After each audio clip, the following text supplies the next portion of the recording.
Hi, my name is Biobele Arimoro, and I'm a makeup artist. And I'm ROGBA BIOBELE, and I'm a media consultant. You're watching 5 Years After.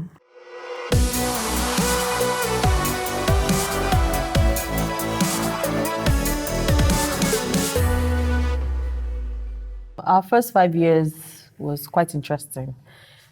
Sometimes we laugh and say it seemed like a series of unfortunate events. And at some point, I'm sure we looked and said, should we have really gone with this? First year, we already had a baby. His dad died. I had stopped working.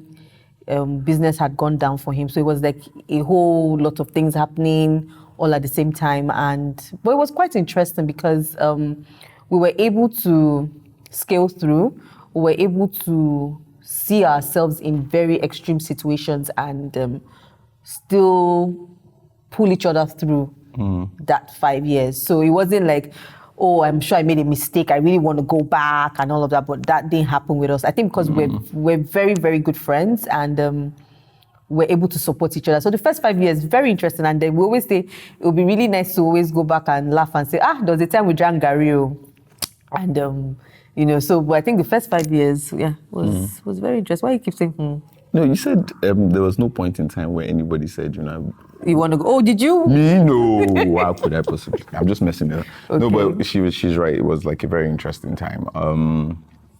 It was like we got married and then everything else fell apart. Yeah. And then we now had to sort of build ourselves up again, but this time it was together.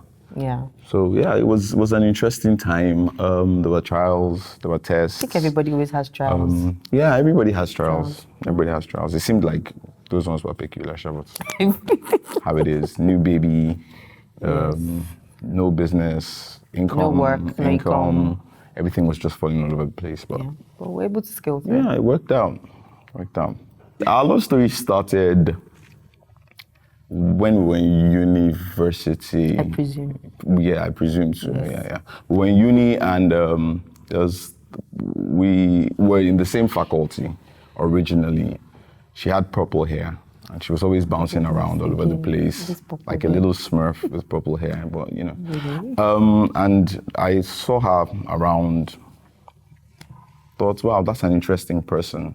I wish she would, find somewhere to lock herself in and just, stop disturbing the world. But a particular aspect of her personality, it wasn't really her personality, it was her body. So I saw her derriere and it was just magnifique. Really magnifique. And, I decided I wanted to get to know it more. Right. So in order to do that, I had to get to know the person that owned it, so yeah. Yeah, I think that was the beginning of the entire journey. Contrary to what he said. How was it contrary? We were in the same faculty, like he said initially, and we changed to another department, and that was where I eventually met him. And he walked up to me and introduced himself. I didn't really think much about him at the time, and I just looked at him as a classmate. And as time grew on, obviously, we became more than friends and started dating. And that was where it started eventually. She left out the part where she was ill. She was ill. Yeah, she was ill. He had something, malaria or whatever. And I actually came and I was like, oh, how you doing? You seem a little, you see, like I'm the man and I'm not supposed to, she's supposed to remember these things. So, I took that opportunity, to show my chivalry. Took advantage of the fact that I was down. Yes. Down. I was ill. Yes. You reminded me. I nursed you back to good life. To good health. Okay. So, you're probably alive because of that's yay. Just saying. Yeah, so basically that was how it started. Yeah, we're friends first and then grew into something else. Yeah, we're friends.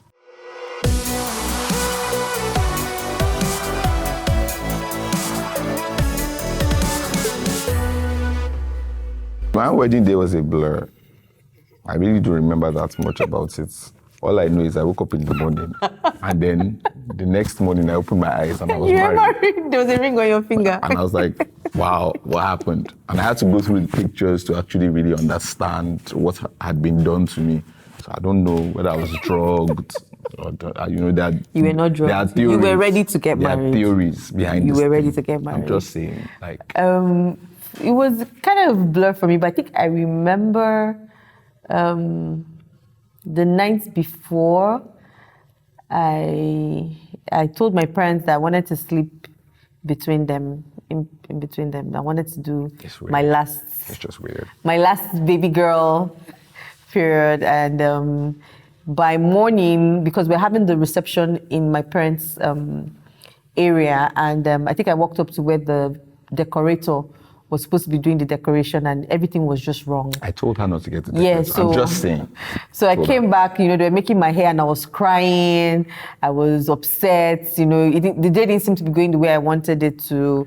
Then we got ready for church. I did my own makeup myself anyway, so got ready on time. I went into military. Everybody gets into the car. Mommy, that's your car. Daddy, we're going in this car. Got to church 5 minutes late, and the vicar goes, "You are late." And I said, but just 5 minutes. And he said, "Did you put 9:05 on your program?" So very vaguely we had the church, and I know that the pastor couldn't pronounce my name, kept calling me Joy, which is the meaning of my name. And I kept saying, that means this man is not marrying me to this man. No, like, this one can just come tomorrow and say, "What name did they call in the church?" Now that she mentions it. You better stop it. I married a Joy. So we had the church was over, took pictures, went for the reception, and then we had the traditional wedding at that point.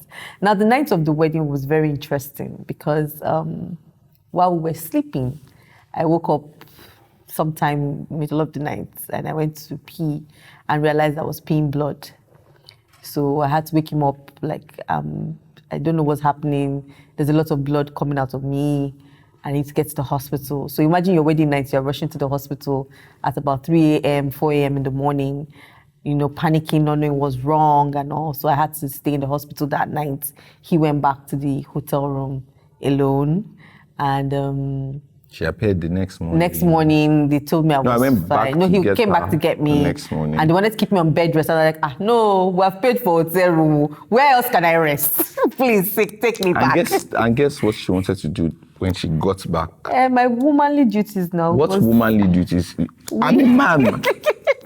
This man was just bleeding the night, and then she comes and says, "Oh, yeah, this is how far?" I'm like, hell no.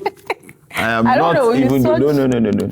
But anyway, I think drama. that was really That's just drama. That was really it. But I think it was an interesting wedding because I really can't remember half of what went down. But I know I had fun. Yes. It was an interesting wedding. The wedding ceremony, maybe I should put it in context. This is what I really don't remember that much of. But because we had our traditional wedding after the church at like a garden and all that, and it was really interesting because I remember that she's from Bayelsa State, I'm from Osun State, so I got a huge glimpse into their culture. They kept doing this thing where they say there's a plane going to bring her. Yes, but Yoruba people do it. This thing going to bring her, and then she was coming, and then Yoruba people do it. I don't know. They do it. I only married one person, so I wouldn't know. Yeah, but it was interesting. But I think that part. Yeah, was interesting. Everything was fun. Yeah. It was not. And his best man danced more than us. Yes, apparently he was more excited about me getting married than I was. Yeah. I'm still suspicious. I should ask him. It's just that he's married now, so I'll let it go.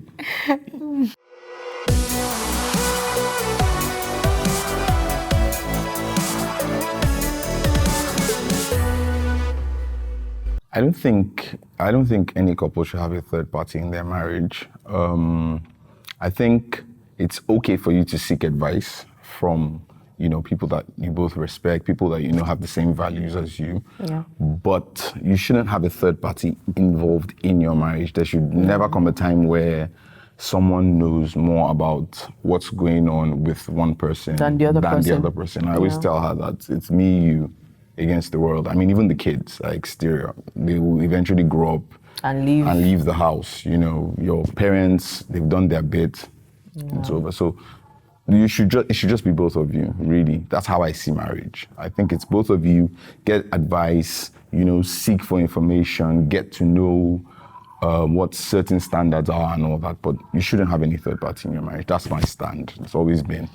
Yeah, and it has worked so far. So whatever it is, if it's something that has to do from my side of the family, he tells me you're in a better position to know how to address it. So he comes to me. If it's something that has to do with his own side of the family, I go to him, he addresses it. So there's no my mom feeling like my husband spoke to her in a funny way or that kind of thing. So each person deals with whichever part of that an issue comes up. So there's never really a third party coming in to say, oh, your husband told me or your wife told me. No, it's never going to happen because we've told ourselves that it has to be both of us first against every other person. The two have become one. Yes. That's what it is. So basically.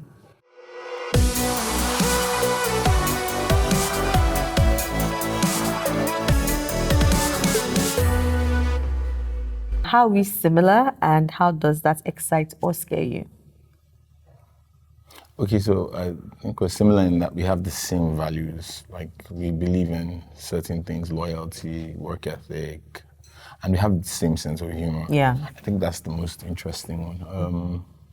And how does it excite or scare me? It excites me because it just makes things easy. So I can walk into a particular situation and I can know what you would think if you were in that situation. And then makes it easy for us to communicate. You know, those items without us talking. So, we walk into somewhere and we see something and I can just look at you and, I already get it. And then we just laugh. So there's no need for me to start, explaining that. So this is why this is funny.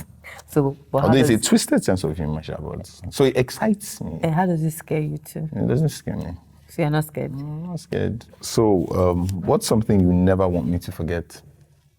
That I always got your back. Okay. And never forget that I love you, and I'll always be there no matter what. Never ever forget. I never want you to forget. I know you didn't ask the question, but I'll just tell you. I never want you to forget that you wanted the children. I think that ship has sailed. What would make you leave me?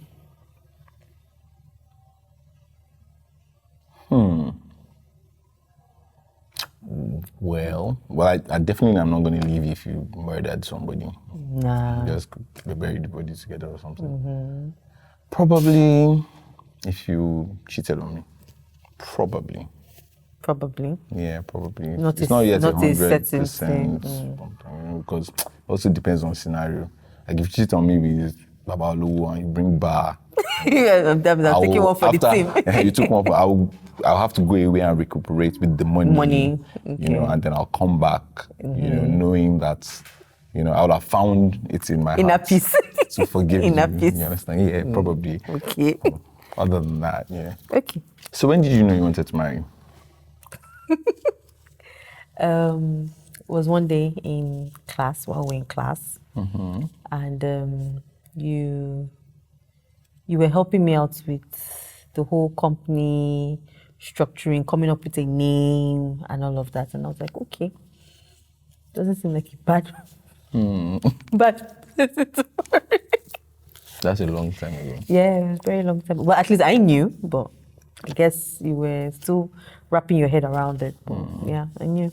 Okay. Yeah. Why are you worried? You've been plotting. No, I wasn't plotting. All right. Oh, it's okay. Entrapment. All right. So when did you know you wanted to marry me? The day before I married you. Are you serious? That's just No, evil. I knew I wanted to marry you 1 week before I proposed. 1 week to proposal. That's why I made the proposal very fast like that. Right. Yeah. Okay. Like, Okay, so why do you love me and how do you know? and how do I know? Yes, how do you know you love me? I can feel it in the Oh, air. please. Like, Okay, why do I love you first? yes, why do you love I me? love you because you are loyal. You have the same values as me. You're a fighter. You know how to hustle. You're not just, a chiller. Because you care about people, like genuinely care about people, more than even me. I care about people more than you. Yes, you do. Trust me. Like, That's a very huge accusation. no, it's a good thing. You care about people more than me, so it's good. So that's like, and how do I know? Because I don't know. I just know. You can't just know. Like, this is weird, but I just know. Okay. Like, you know or you don't know. So you just and know. I know. Okay. Like, I know for sure. I'll take it. I'll just take it for I know now. for certain. So, when do you feel closest to me? When we're cracking jokes, laughing, spending quality time, like when we talk, like have very deep, intimate, yes, Intimate what? conversations. Only? No, outside of sex, no. Oh, okay. But I just wanted to establish. when we're having very heartfelt, meaningful conversation, yes.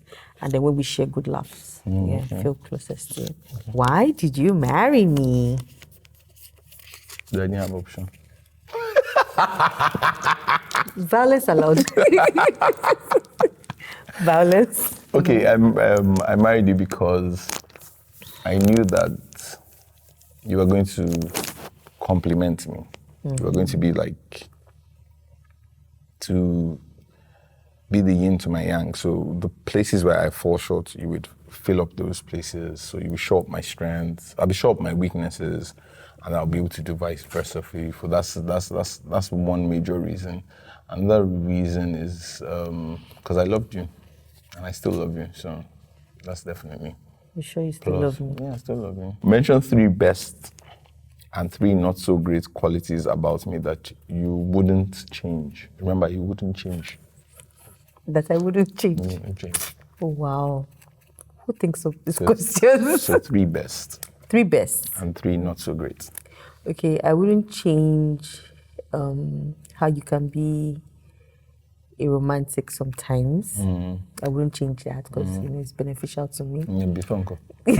I wouldn't change you as the father to our kids because you're very involved and you love them like 200%. And I wouldn't change how you're my biggest fan. Yes, I wouldn't change that. Now, 3 qualities, not so great qualities that I can't change. Yes, I'm listening. Would be.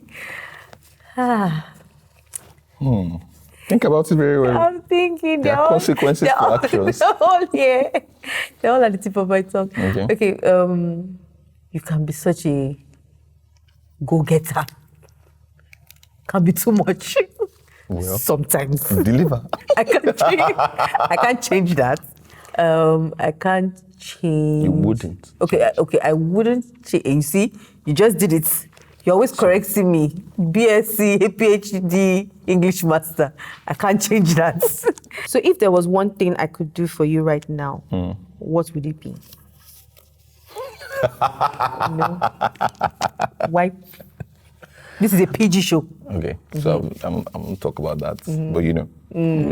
Okay, okay. Let me think about something that we can do later. So, skydiving. Nope. Yes, skydiving. Nope. Yeah, that's one thing. In fact, we're going to do it. Next trip for skydiving. Yep.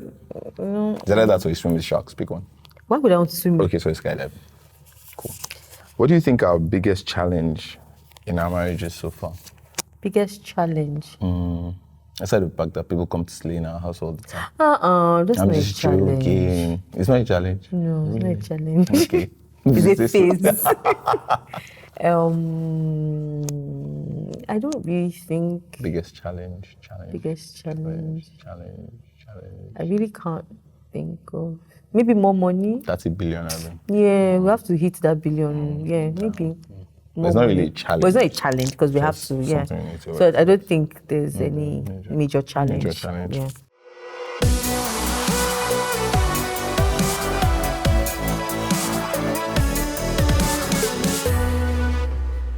ROGBA, I just wanted to tell you that it's been an amazing 8 years so far, and I wouldn't change any of our experiences or any of the moments that we've shared.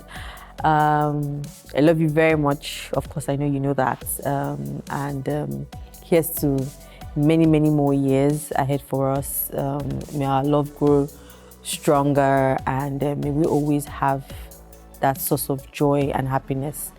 And I want you to know that I'll always have your back. I'll always be supportive. You've been an amazing husband so far, and I pray you never ever change. And you've been a fantastic dad to our kids, been a loving husband to me, and I've never felt or had to doubt your love for me. I just want to thank you for everything that you do for us, putting us first before your needs, and I pray that we would never ever fail you or disappoint you in any way. Bio, I want to tell you that you're the best thing that ever happened to me. I'm trying to imagine what my life would have been like if I had gone down a different path, or if I'd married someone else, or if I hadn't met you. And it's blurry. And it's not blurry because it's not blurry because it's something that I'm not sure about. It's blurry because it's something that would have actually probably been a disaster. Our time together has been amazing. We have been through the ups, downs. We have been friends for like forever. And I just found out that you've been wanting to marry me since, but that's understandable. I want you to know that you would always be my person. You'd always be the one that I want to come home to. You'd always be the one that I want to be autocorrect for. You'll always be the one that I want to champion. And you'll be the one that I think the sun shines out of her bottom. I love you very much, and I honestly wouldn't change a thing. I love you.